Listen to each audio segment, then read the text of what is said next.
টাকার বিনিময়ে চাকরির সুযোগ নিয়ে আসামে পূর্বে চাকরি পেতে হলে মন্ত্রী বিধায়কদের টাকা দিতে হতো, কিন্তু এই পরিবেশ রাজ্যে এখন অতীত। আজ বরহামপুরের শহীদ থগিসোদ স্টেডিয়ামে এক জনসভায় সরকারের বিভিন্ন প্রকল্পের ভিত্তিপ্রস্তর স্থাপন ও উদ্বোধনী অনুষ্ঠানে যোগ দিয়ে এই কথাগুলো বলেন মুখ্যমন্ত্রী হিমন্ত বিশ্ব শর্মা। তিনি বলেন, তার সরকার গত 2 বছরের কার্যকালে রাজ্যের আমূল পরিবর্তন করতে সক্ষম হয়েছে।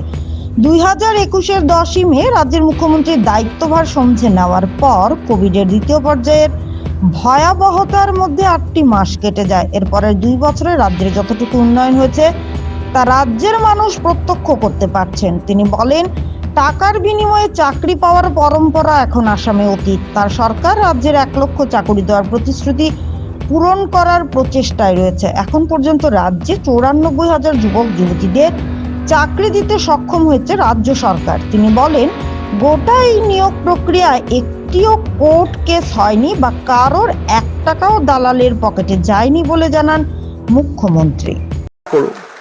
শ্রদ্ধা রাইজ, আজি আমাৰ চৰকাৰখনৰ 2 বছৰ 8 মাহ পাৰ হ'ল।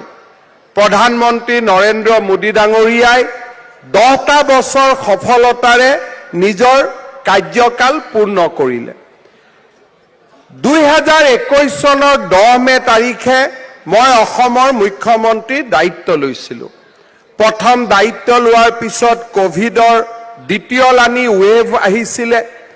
মানুহৰ চিকিৎসা, ICU, হস্পিটাল, ভেকচিন আমি 8 মাহ সময় পাৰ কৰিলোঁ। মাত্ৰ 2টা বছৰ আমাৰ হাতত আছিলে।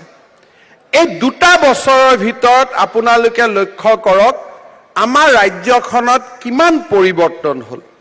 মই যেতিয়া কৈছিলোঁ যে 1 লাখ চৰকাৰী চাকৰি দিম, কংগ্ৰেছৰ মানুহেতো মোক হাঁহিছিলে। মোক ভাল পোৱা মানুহখিনিয়েও কৈছিলে যে এই কথাটো ক'ব নালাগিছিল, ভৱিষ্যতে এইটোৱে তোৰ ৰাজনৈতিক জীৱনৰ আটাইতকৈ ডাঙৰ বদনাম হ'ব। কিন্তু আজি আপোনালোকে চিন্তা কৰক, চাওঁতে 96,000 ল'ৰা ছোৱালীয়ে চৰকাৰী চাকৰি পালে। এটাও কোৰ্ট কেছ নহ'ল, কোনো এটা দালালে এটকা খাব নোৱাৰিলে। ইমান নিকা আৰু স্বচ্ছতাৰে আমি চৰকাৰী চাকৰি দিলোঁ। 1 লাখৰ দেওনা পাৰ হৈ এইবাৰ আমি আৰু 35,000 চাকৰি আমি বিজ্ঞাপন মুকলি কৰি দিছোঁ, যাতে আৰু 35,000 ল'ৰা ছোৱালীয়ে চৰকাৰী চাকৰি পাব পাৰে। যোৱা 3 দিন আগত মই ধেমাজিত আছিলোঁ। ল'ৰা কেইটামানে মোক আহি ক'লে যে ষ্টেডিয়ামখন অলপ মাটি তাটি পুতি ঠিক কৰি দিব লাগে। মই ক'লো, বাবা তহঁতি খেল নেকি? বোলে দাদা আমি নেখেলোঁ। মই বোলো তেতিয়াহ'লে তহঁতৰ কিয় ষ্টেডিয়াম লাগে? বোলে পুলিচৰ ইণ্টাৰভিউ হ'ব নহয়, গতিকে ৰাতিপুৱা দৌৰিব লাগে। এতিয়া আপোনালোকে চাব, জুলাইত পুলিচৰ ইণ্টাৰভিউ, ডেকা ল'ৰা ছোৱালীবিলাকে মদ খোৱা, জুৱা খেলাৰ কথা বাদ দি ৰাতিপুৱা সদায় ৰাস্তাত দৌৰি থাকে, কেনেকৈ আমি পুলিচত চাকৰি পাম। আগতে ল'ৰাবিলাকে কি কৰিছিল যে দৌৰিটো চাকৰি নাপাওঁ, মন্ত্ৰী MLA টকা দিহে চাকৰি পাম। সেই পৰিৱেশ আমি অসমত 2টা বছৰৰ ভিতৰতে পৰিৱৰ্তন কৰিলোঁ।